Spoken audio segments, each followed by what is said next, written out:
Brush and pencil type అని ఉంటుంది.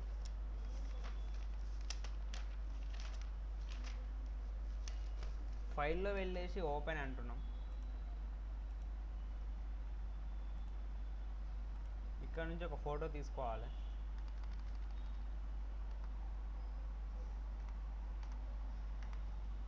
Photo తీసుకొని ఓపెన్ అంటున్నాం. ఇట్లా జరుపుకోవాలి. రైట్ క్లిక్ చేసుకొని పెన్ టూల్ ద్వారా ఇక్కడ మనకు కావాల్సిన ఫోటో ఎంతవరకు అయితే అవసరం ఉందో అంతవరకు కట్ చేసుకోవాలి. పెన్ టూల్ ద్వారా కట్ చేసుకోవాలి.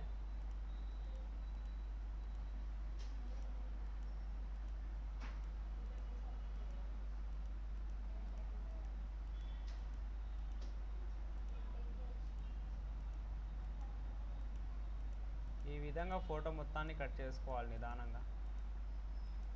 కట్ చేస్తుంటే ఏదైనా మిస్టేక్ పోతే Ctrl+Alt+Z అంటున్నాం కీబోర్డ్లో.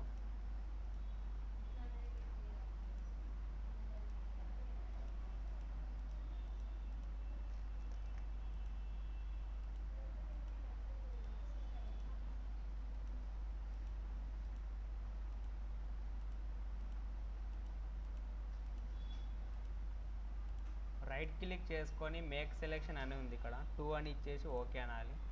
మూవ్ టూల్ ద్వారా ఫైల్లో వెళ్ళేసి న్యూ అంటున్నాం. ప్రజెంట్ సైజెస్ వచ్చేసి 1024 అని తీసుకున్నాం. ఇక్కడ ఓకే అంటున్నాం. ఈ విధంగా జరుపుకోవాలి.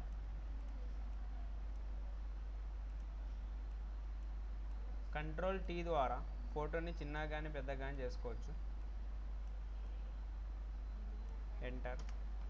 రైట్ క్లిక్ చేసుకొని ఇరేజర్ ద్వారా మ్యాక్సిమం అంటున్నాం. ఇక్కడ Ctrl+ అంటే జూమ్ ఇన్ అవుతుంది. స్పేస్ ఉన్న జరుపుకోవాలి. ఇక్కడ సైజ్ అనేది కొద్దిగా చిన్నగా చేసుకుంటున్నాం. ఇట్లా ఇరేజ్ చేసుకోవాలి.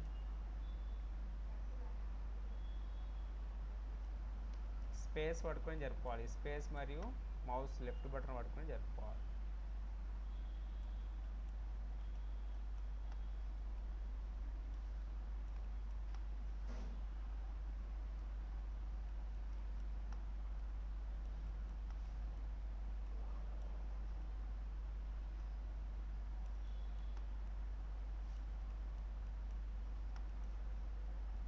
Ctrl+Alt+Z నొక్కాలి ఏదైనా మిస్టేక్ పోతే. Ctrl- అంటున్నాం. మళ్ళీ ఇక్కడ మిడిల్ది క్లిక్ చేసినాం. రీస్టోర్ అయిపోతుంది. రైట్ క్లిక్ చేసుకొని బ్రష్ అని ఉంటుంది ఇక్కడ నుంచి నచ్చిన డిజైన్ తీసుకోవాలి. ఇక్కడ కలర్ తీసుకోవాలి. మన ఇష్టం ఏదైనా ఒక కలర్ తీసుకున్నాం. ఇక్కడ ఓకే అంటున్నాం. ఈ విధంగా వేసుకోవాలి. ఫోటో పైన వస్తుంది. Ctrl+Alt+Z అనాలి. ఇక్కడ బ్యాక్గ్రౌండ్ అని ఉంటుంది. దీనిపైన క్లిక్ చేసేస్తే ఫోటో పైన రాదు, ఓన్లీ బ్యాక్గ్రౌండ్కి మాత్రమే వస్తుంది. మళ్ళీ ఇక్కడనే రైట్ క్లిక్ చేసి మళ్ళీ బ్రష్ అంటున్నాం. ఇక్కడ నుంచి నచ్చిన డిజైన్ తీసుకోవాలి. ఇక్కడ కలర్ అంటున్నాం. ఏదో ఒక డిజైన్ తీసుకోవాలి. కలర్ కూడా తీసుకున్నాం. ఇక్కడ సైజ్ దాన్ని చిన్నగా కానీ పెద్దగా కానీ కూడా చేసుకోవచ్చు. ఈ విధంగా వేసేసినాం. ఫోటో పైన మాత్రం రాదు అది. మళ్ళీ రైట్ క్లిక్ చేసుకొని ఇక్కడ బ్రష్ అంటున్నాం. ఇక్కడ నుంచి వేరేవి కలర్ ఏది కావాలో ఇక్కడ డిసైడ్ చేసుకోవాలి. సైజ్ పెంచుతున్నాం కొద్దిగా. ఈ విధంగా వేస్తున్నాం. ఫోటో పైన మాత్రం రాదు.